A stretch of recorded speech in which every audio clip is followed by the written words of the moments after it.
What's up guys, and welcome to another masterclass, and today we're looking at how you can develop the perfect peak. So we all know if we want bigger, better arms, we've got to do curls, and if we want to get better angles, we've got to get a better peak. One exercise we can look at today is going to be the barbell curl, because this is one that with a few little changes, a few little tweaks and a bit of understanding, you can take a moderately decent exercise and make it into a gym peak building winner. So as I've been saying, how do we start these things? We start right, we'll finish right. Looking at common mistakes that we always make on this.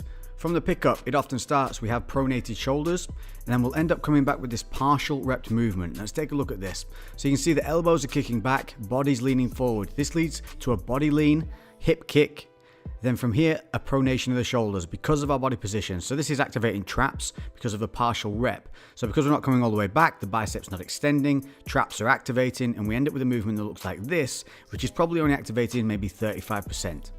What else we'll see is the lean back. A lean back. This is a common one with also an uncontrolled negative.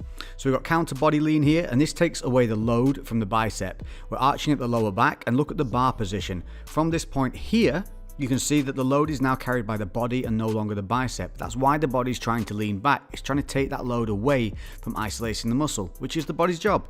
Its mechanism is not to keep things isolated. So what happens is we end up with a movement that looks something like this, or a combination of both. A release negative, uncontrolled positive, and a full lean back, which takes all the load and all the effort off the muscle we're trying to work.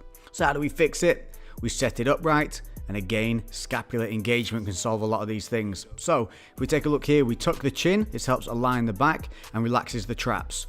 Then from this point, we're going to set the scapula. You just saw me squeeze them back there. So we're setting the scapula, so that allows for a full arm extension and creates full bicep activation. Look at the start point where the bar is. Those elbows are going to stay fixed, and to help this, squeeze the glutes a little bit. That'll help stop your hips from being able to kick backwards. The hips can't kick backwards. That's going to force you to keep your elbows in place and control that negative, which is where most of the move breaks down. So in real time, you can miss a lot of these movements. Set the scapula, tuck the chin. Tuck the chin, set the scapula. You can see how everything engages.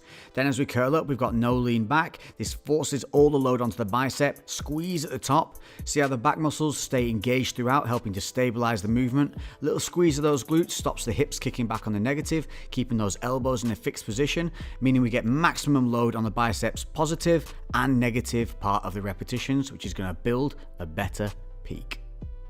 So there you go, you've now got those nuggets of information to be able to take and put into the gym and help build a better arm. Make sure that you concentrate from the feet up. As always, if you start right, you will finish right. These videos are on a regular basis now, so hit me up in the comment section with other exercises you want to know about, ones you'd like to see, some favorite ones that you maybe want to learn that you haven't tried yet.